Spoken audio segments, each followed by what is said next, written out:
السلام علیکم ورحمۃ اللہ وبرکاتہ۔ قرآن پاک کے مشکل ترین الفاظوں کو آسان تجوید کے ساتھ گھر بیٹھ کر سیکھنے کی یہ سیریز جاری ہے۔ اگر آپ قرآن پاک کو آسان تجوید کے ساتھ گھر بیٹھ کر پڑھنا چاہتے ہیں، اپنی غلطیوں کو درست کرنا چاہتے ہیں تو ہمارے ساتھ شامل ہو جائیے، انشاءاللہ آپ کی تجوید درست ہو جائے گی۔ آج کے سبق میں ہم سورۃ الہود کی آیات نمبر 41 میں یہ مشکل ترین آیات ہے، یہاں پر دیکھیں تو اکثر لوگ اس کو کنفیوز ہو جاتے ہیں پڑھنے میں کہ اس کو کس طرح پڑھنا ہے، اور کچھ لوگ اسے غلط ریڈ کر جاتے ہیں، کیونکہ قرآن پاک میں یہ ایک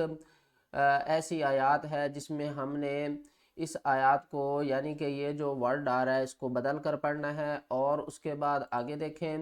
تو یہاں پر اکثر لوگ کنفیوز ہو جاتے ہیں کہ یہ نون جو چھوٹی سی آ رہی ہے اس کو پڑھنا ہے یا نہیں پڑھنا، اور کس وقت پڑھنا ہے اور کس وقت چھوڑنا ہے، اور یہ کف کا مطلب کیا ہے، اس کے بارے میں بھی میں آج آپ کو بتاؤں گا۔ اور یہاں پر دیکھیں تو یہاں پر با کو ہم نے پڑھنا ہے یا نہیں پڑھنا، چھوڑنا ہے یا نہیں، اور اس سے پہلے الف بھی آ رہی ہے، تو آج کے سبق میں ان کے بارے میں ہم پڑھنا سیکھیں گے۔ چلیں سبق شروع کرتے ہیں، غور سے سنیے گا۔ اعوذ باللہ من الشیطان الرجیم، بسم اللہ الرحمن الرحیم۔ وقال اركبوا، واو زبر وا، قاف الف زبر قا، وقا لام کو را سے ملائیں گے، الف کو نہیں پڑھیں گے۔ وقال کاف زبر کا، لا رکا با واو پیش بو، اس الف کو بھی چھوڑ دیں گے۔ وقال اركبوا، فا یا زیر فی ہا الف زبر ہا، فی ہا آگے با سین زیر بس، میم کو لفظ اللہ کے دوسرے لام سے ملائیں گے، اس الف اور اس لام کو چھوڑ دیں گے۔ مل لام کھڑا زبر لام،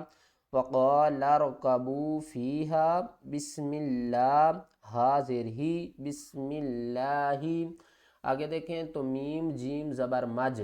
یہاں پر دیکھیں تو جیم ساکن بھی ہو رہی ہے، اور یہاں پر جیم کے اوپر ہم قلقلہ بھی کریں گے۔ حروف قلقلہ 5 ہیں، قاف طا با جیم دال، اگر ان میں سے کوئی بھی حرف ساکن ہو جائے تو اس کو ہم نے ہلا کر پڑھنا ہے، اگر متحرک میں ہے تو پھر ہم اسے ہلا کر نہیں پڑھیں گے۔ یہاں پر جیم ساکن ہے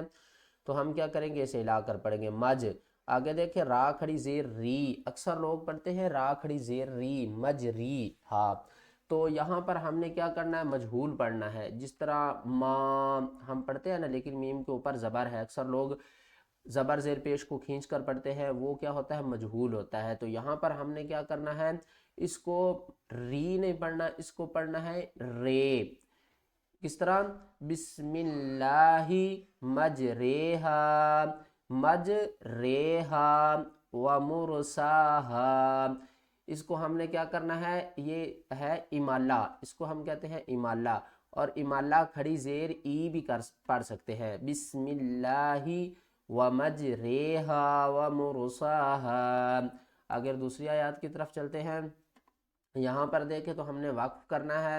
کس طرح، موجیاں کل جبال، وقف کی صورت میں ہم کیا کریں گے، کل جبال، اور آگے دوسری آیات کو شروع کریں گے، کس طرح، واو زبر وا، نون الف زبر نا، ونا دال کھڑا زبر دا، ونا دا، یا کو نہیں پڑھیں گے۔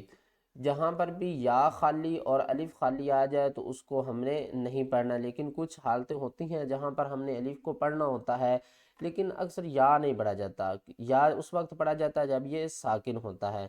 تو جب یہ خالی ہو تو اس کو ہم نے نہیں پڑھنا۔ الف جب خالی ہوتی ہے تو اس سے پہلے اگر تنوین آ جائے تو پھر ہم الف کو ساتھ میں ملا لیتے ہیں، لیکن یا میں ہم نے نہیں ملانا۔ ونادا، آگے دیکھیں وقف کریں گے تو نوح پڑھا جائے گا، اگر وصل پڑھیں گے تو نوح نب،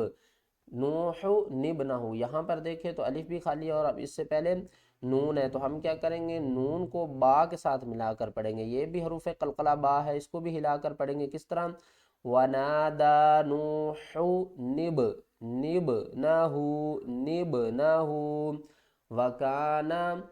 فی میم عین زبر مع، زا زیر زی، معزی۔ آگے یہاں پر ہم نے لام کو یا کے ساتھ سختی سے نہیں ملانا، ہم نے کیا کرنا ہے، لام یا دو زیر لیں، معزلین، یا کھڑا زبر یا، فی معزلین، یا با پیشبو، نون کو اب یا کے ساتھ ملائیں گے، یا کے اوپر تشدید ہے، نون یا زبر نئی، آگے دیکھیں یا کو را سے ملائیں گے، کس طرح، یا بنیر، یا را زبر یر، آگے دیکھیں تو قاف کو ہم نے میم کے ساتھ ملانا ہے، کیوں ملانا ہے، ایک بات اپنے ذہن میں آپ لوگوں نے رکھنی ہے کہ جب بھی ساکن حرف اور تنوین والا حرف، یہاں پر دونوں ہی آ رہے ہیں، یہ ساکن آ رہا ہے اور یہ جو ہے متحرک آ رہا ہے، تو ہم کیا کریں گے، یہ ساکن آ رہا ہے اور یہ مشدد آ رہا ہے، تو جب بھی ساکن اور مشدد آ جائے تو مشدد کی پاور زیادہ ہو جاتی ہے ساکن کی نسبت۔ اگر ساکن درمیان میں آ جائے، اس سے پہلے متحرک آ جائے یعنی زبر زیر پیش والا آ جائے، تو یہ ساکن کو ہم نے ختم کر دینا ہے، جو متحرک حرف ہے اس کو ہم نے مشدد حرف کے ساتھ ملا کر پڑھنا ہے، اس کی پاور کم ہوگی۔ کیوں کم ہوئی ہے؟ کیونکہ یہاں پر اس میم کے اندر دو میم آ گئی ہیں، ایک کی نسبت دو کی پاور زیادہ ہوتی ہے نا، تو کیا کریں گے کہ میم کی نسبت جو ہے یہ پاور جو ہے یہ زیادہ ہو گئی ہے، کیا کریں گے کم پڑھیں گے، با کو نہیں پڑھیں گے۔ اکثر لوگ کنفیوز ہو جاتے ہیں اس کو پڑھنے میں، کس طرح وَقَانَ فِي مَعْزِلٍ یا بُنَيَّ کم میم مشدد ہے تو یہاں پر ہم نے ہر حال میں غنہ بھی کرنا ہے، کس طرح یا بُنَيَّ ارْكَب مَعَنَا، آگے والا تا زبر تا، کاف کو پھر میم کے ساتھ ملائیں گے، پھر اس نون کو بھی نہیں پڑھیں گے، کاف میم پیش کم غنہ بھی کریں گے، والا تکم میم زبرما عین کو لام سے ملائیں گے، اس الف کو پھر چھوڑ دیں گے، ولا تکم مع الکافرین۔ اگر آپ قرآن پاک کو آسان تجوید کے ساتھ گھر بیٹھ کر پڑھنا چاہتے ہیں، اپنی غلطیوں کو درست کرنا چاہتے ہیں، تو اس چینل کو سبسکرائب کر لیں، آپ کو بہت فائدہ ہوگا۔